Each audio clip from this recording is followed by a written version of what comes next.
दीपावली की आप सभी को हार्दिक शुभकामनाएं। दीपावली पे हम कोई भी ऐसी कसर नहीं छोड़ते हैं कि जिससे महालक्ष्मी की कृपा में कोई कमी रह जाए। अरे त्योहार ही धन की कृपा को अट्रैक्ट करने का है, तो इसमें कोई कमी छूटनी चाहिए भी नहीं। तो उसी कड़ी में आगे जाते हुए आज मैं आपको बताने वाला हूं कि इस दीपावली पे आप किस तरह से धनकारक पोटली का निर्माण करें। धनकारक पोटली का मतलब क्या है? धनकारक पोटली का मतलब है वो वाली सारी चीजों का समूह एक ही पोटली में होगा, वो वाले रंगों का समूह होगा जो महालक्ष्मी को आकर्षित करते हैं, जो महालक्ष्मी की कृपा आप तक पहुंचाने में सहायक होते हैं। कुछ जड़ी बूटियां हैं, कुछ चीजें हैं, कुछ आपके द्वारा बनाई गई चीजें हैं जो आप धनकारक पोटली के रूप में पहले तो इस दीपावली पूजन पे रखेंगे, महालक्ष्मी का पूजन करेंगे। उससे क्या होगा कि वो विशेष दिन है दीपावली का जिस दिन ये पोटली एनर्जाइज हो जाएगी, ऊर्जित हो जाएगी। दीपावली जो दिन है ना, बड़ा विशेष दिन है। तुला राशि में जब सूर्य और चंद्रमा आते हैं उस दिन दीपावली मनाई जाती है। तो ये 2022 की जो दीपावली है ना, इस दिन तो सूर्य और चंद्रमा के साथ खुद तुला राशि के जो मालिक शुक्र हैं ये भी तुला राशि में ही रहेंगे। बहुत ही विशेष दिन है ये, और ये जो दिन है ना, इस दिन का पूरा लाभ उठाइए। आज का वीडियो जो है बड़ा ही महत्वपूर्ण है। इसके जो कंटेंट्स हैं इनको भी नोट कर लीजिएगा। और स्पेशली क्या है, आपने ये जो पोटली अगर बना ली और बाद में इसको अपने धन स्थान पे रखा तो यकीन मानिए आपके जितने भी एफर्ट्स होंगे ना, अब ये सारे के सारे एफर्ट्स जो हैं अब धन में कन्वर्ट होते जाएंगे।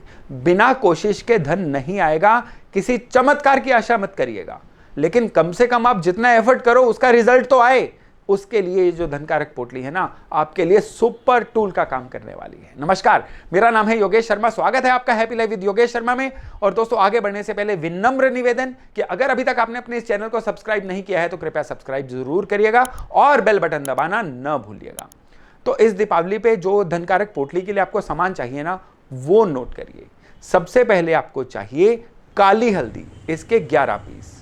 पीली हल्दी की गांठें, इसके भी 11 पीस। थोड़ा सा भीमसेनी कपूर, थोड़ी सी रक्त गुंजा जिसको लाल गुंजा या रक्तियां भी बोला जाता है। जो मैं सामान लिखवा रहा हूं ना आपको, ये आपको किसी भी जड़ी बूटियों वाली या पंसारी की दुकान से मिल जाएगा। थोड़े से सूखे आंवले लीजिएगा, इसके साथ साथ थोड़ी सी शतावरी भी लीजिएगा। भीमसेनी कपूर भी थोड़ा सा। स्पेशली ये भीमसेनी कपूर ही मैं क्यों कहता हूं, क्योंकि जो नॉर्मली बाजार में कैम्फर मिलता है ना, उसमें वैक्स या बाकी इंग्रेडिएंट मिक्स होते हैं। ये जो कच्चा कपूर होता है ना, जिसको भीमसेनी कपूर बोला जाता है, ये प्योरेस्ट ऑफ द कैम्फर होता है, तो इसी को लीजिएगा। चांदी का एक स्क्वायर टुकड़ा भी लेना है आपने। आप चांदी के स्क्वायर टुकड़े के साथ अगर एक चांदी का कॉइन जिसपे लक्ष्मी, गणेश या स्वस्तिक बने हो वो भी ले सकते हैं। इसके अलावा 11 गोमती चक्र और 11 ही पीली कौड़ियां लीजिएगा। कौड़ियां लेते हुए सावधानी आपने ये बरतनी है कि केवल और केवल पीली कौड़ियां ही लेनी है, सफेद कौड़ियां नहीं लेनी है। लक्ष्मी पूजन में जो कौड़ियां आपके लिए पूरी विशेष लाभदायक रहेंगी वो पीली कौड़ियां रहेंगी। साथ में 2 लघु नारियल लीजिएगा और साथ में 2 सुपारियां भी आपने लेनी है। इसके साथ साथ थोड़ा सा इत्र लीजिएगा। इत्र क्या होता है? ये सेंटेड तेल होता है, इसमें अल्कोहल नहीं होता है। और अब सबसे विशेष चीज वो है भोजपत्र पे। भोजपत्र पे लाल स्याही से मार्क किए गए श्री यंत्र। मैं आपको स्क्रीन पे भी ये दिखाता हूं। ये मैंने आपके लिए स्पेशली एक डिजाइन करवा के रखे हैं। बाजार से भोजपत्र लाइए। आप YouTube पे कई ऐसे वीडियोस, आपको गूगल पे वीडियोस मिल जाएंगे जिस पे आप देख के इस तरह से श्री यंत्र मार्क कर सकते हैं। इन केस ये आपसे संभव नहीं होता है तो आप क्या करें? उस केस में आप श्री यंत्र का एक प्रिंट चाहे भोजपत्र पे चाहे किसी भी प्लेन पेपर पे लगा के भी इस पोटली में रख सकते हैं, क्योंकि यहां पे भावना होनी चाहिए, ना कि पूरी तरह की विधि। और इसके साथ अब एक लास्ट चीज वो है एक गुलाब। एक लाल गुलाब का फूल जो है वो भी आपने इस पोटली में रखना है। तो चलिए अब हम शुरू करते हैं कि किस तरह से इस पोटली को ऊर्जित किया जाए। इसके लिए आपने ये सारी की सारी सामग्री को लाल रेशमी कपड़े पे बिछाना है और फिर इस सामग्री को आपने रखना है घर के पूजा स्थान में, जहां पे आप लक्ष्मी पूजन कर रहे हैं। प्रॉपर आप जो भी दिया जलाते हैं, जो भी आप लक्ष्मी पूजा के लिए करते हैं, वो सारे का सारा आपने विधि तो करनी ही करनी है। साथ में 11 माला महालक्ष्मी मंत्र की पढ़नी है। महालक्ष्मी मंत्र कौन सा है? पहला महालक्ष्मी मंत्र है ओम श्रीम ह्रीम श्रीम कमले कमलालय प्रसीद प्रसीद श्रीम ह्रीम ओम महालक्ष्माय नमः।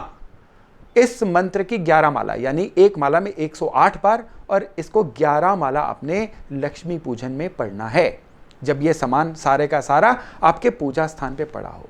इन केस ये मंत्र आपको थोड़ा टेक्निकल लग रहा है, आप नहीं पढ़ पाएंगे, तो भी मैंने जैसा आपको बोला कि विधि से ज्यादा आपकी भावना मैटर करेगी। तो ओम महालक्ष्माय नमः केवल आप इस मंत्र का भी जप कर सकते हैं, लेकिन करना इसको भी 11 माला है। ये विधान है दिवाली का। और इसके बाद आपने इस सामग्री को रात भर वहीं ऐसे ही पड़ा रहने देना है। ढक सकते हैं आप, लेकिन उसको ऐसा ही पड़ा रहने दीजिए। अब दीपावली से अगले दिन इसको इकट्ठा करके पोटली बनाइएगा, लाल धागे से ही इसको बंद करिएगा, और फिर इस पोटली को आपने बड़ी ही श्रद्धा से अपने घर का कोई भी जो धन स्थान है वहां पे रखिए। सपोज आप घर पे कैश नहीं रखते हैं तो कोई एक ऐसा साफ स्थान बना लीजिए, घर के पूजा स्थान में ही इसको रख दीजिए। आप रोजाना इसको फिर माथा टेकिएगा। और अगर धन स्थान पे रखेंगे तो स्पेशली उस जगह पे अपनी बैंक की पासबुक या चेकबुक या आपके धन से रिलेटेड कोई भी और टूल है वहां पे इसको रख दीजिएगा। अगर आप व्यापारी हैं तो आप इसको अपने व्यापारिक स्थान पे भी रख सकते हैं। यकीन मानिए ये बहुत ही एनर्जाइज्ड पोटली बनने वाली है आपकी, और पूरा 1 साल ये जो धन कारक पोटली है ना, आपके लिए धन आगमन के रास्ते खोलेगी। अगर आपका कहीं कोई धन रुका हुआ है उसके आने के साधन बनेंगे। अगर आपका कोई भी धन आपके एफर्ट्स जो हैं वो धन में कन्वर्ट नहीं हो रहे थे, अब वो भी कन्वर्ट होने शुरू होंगे। यानी जहां जहां से आपको धन कृपा आ सकती है उसकी संभावनाएं खुलेंगी। यहां पे एक मन में प्रश्न आता है कि धनकारक पोटली अगर आपने पिछले साल भी बनाई हुई थी तो उसका क्या करें? उस पोटली को आपने दीपावली या दीपावली से पहले किसी भी पेड़ के नीचे रख के आना, नहीं तो किसी चलते हुए पानी में विसर्जित कर दीजिएगा। केवल इतना भर करिएगा। अगर पेड़ के नीचे रखेंगे ना तो इस पोटली को खोल के इसका सारा सामान जो है वो किसी भी मंदिर के पेड़ के नीचे या किसी भी अन्य पेड़ के नीचे आप रख सकते हैं। हाँ, उसमें जो चांदी का कॉइन रहेगा आप उसको दोबारा यूज कर सकते हैं। अगर चांदी का स्क्वायर टुकड़ा रहेगा आप उसको भी दोबारा यूज कर सकते हैं। तो ये जो धनकारक पोटली है ना, ये आपके दिवाली के रिचुअल्स का अगर एक जरूरी पार्ट बन जाएगी ना, तो ये महालक्ष्मी के आगमन के बहुत रास्ते आपके लिए खोलने वाली है।